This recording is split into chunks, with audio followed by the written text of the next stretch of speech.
ভারত ও বাংলাদেশের মধ্যে গঙ্গা নদীর পানি বণ্টন চুক্তি নবায়নের বিষয়ে আলোচনার জন্য ১১ সদস্যের একটি বিশেষজ্ঞ দল সোমবার ৩ মার্চ ভারত সফরে যাচ্ছেন।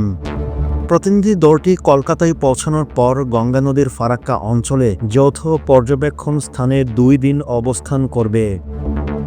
বাংলাদেশের জয়েন্ট বিভাগ কমিশন এর সদস্য মোহাম্মদ আবুল হোসেনের নেতৃত্বে এ প্রতিনিধি দল ৩ মার্চ কলকাতায় পৌঁছাবে।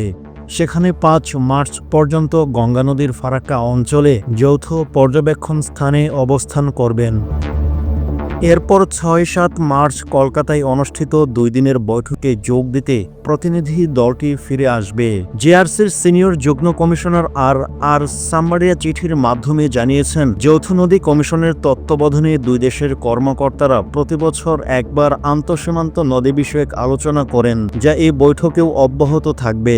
বাংলাদেশ ভারত গঙ্গা পানি বণ্টন চুক্তি প্রায় ৩০ বছর আগে ১৯৯৬ সালের ১২ ডিসেম্বর দিল্লিতে স্বাক্ষরিত হয়। ভারতীয় প্রধানমন্ত্রী এইচ.ডি. দেবগৌড়া এবং বাংলাদেশের তৎকালীন প্রধানমন্ত্রী বঙ্গবন্ধু কন্যা শেখ হাসিনা এই চুক্তিতে সই করেছিলেন। চুক্তির আওতায় গঙ্গা নদীর পানি বণ্টনের বিষয়ে দুই দেশের মধ্যে দীর্ঘদিনের সহযোগিতা রয়েছে। এ সফরটি ভারত বাংলাদেশ সম্পর্কের জন্য গুরুত্বপূর্ণ হতে পারে, বিশেষ করে নদী ব্যবস্থাপনা এবং পানি শেয়ারিংয়ের ক্ষেত্রে উভয় দেশের জন্য পারস্পরিক সহযোগিতা বৃদ্ধির জন্য।